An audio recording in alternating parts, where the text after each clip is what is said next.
گزشتہ روز میں ایک عالم کا بیان سن رہا تھا، وہ فرما رہے تھے کہ قضا نمازیں اگر ذمے باقی ہوں تو نفل پڑھنے کا کوئی ثواب نہیں ملتا۔ اس کی کیا حقیقت ہے، رہنمائی فرمائیں۔ دیکھیے، یہ بات تو ایک حد تک ضرور کہی جا سکتی ہے کہ قضا نمازیں اگر آپ کے ذمے ہیں تو آپ نفل پڑھ کے کریں گے کیا؟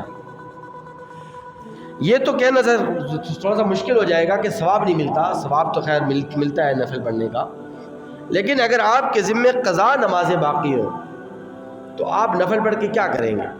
آپ بری ذمہ تو پھر بھی نہیں ہو سکتے۔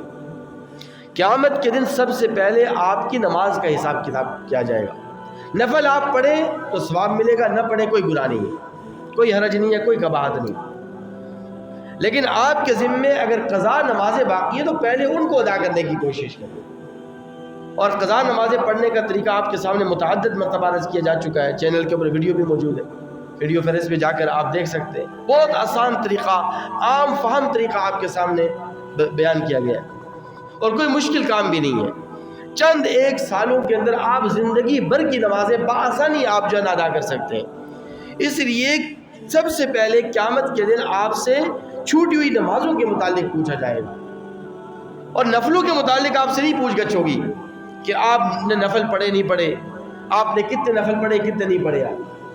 ثواب کا مل جانا وہ ایک الگ چیز ہے، وہ اللہ تعالیٰ کا کام ہے، اللہ تعالیٰ جس کو چاہتا ہے کتنا ثواب اور اجر عطا فرماتا ہے۔ لیکن یہ ہے کہ اگر آپ کے ذمے قضا نمازیں باقی ہوں تو اس کا حساب و کتاب ہونا ہی ہونا ہے بھائی۔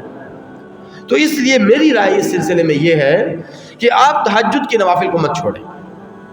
تہجد کی نماز آپ پڑھتے رہیں، اشراق کی نماز کو مت چھوڑیں، اشراق کی نماز آپ پڑھتے رہیں، چاشت کی نماز آپ پڑھتے رہیں، چاشت کی نماز مت چھوڑیں، اوابین کے نوافل آپ پڑھیں، ان کو مت چھوڑیں۔ لیکن اس کے علاوہ جتنے بھی آپ جو عام نمازوں کے بعد جو نوافل پڑھتے ہیں تو ان نوافل کے پڑھنے کے بجائے آپ زندگی بھر کی جو قضا نمازیں ان کو ادا کرنے کا اہتمام کریں، تاکہ آپ کے ذمہ جو قضا نمازیں وہ بھی ادا ہو جائیں، اور آپ کے کھاتے میں جو نوافل ہے، جو تہجد کی نوافل ہے، دیگر جو نوافل ہے، وہ بھی لکھے جائیں۔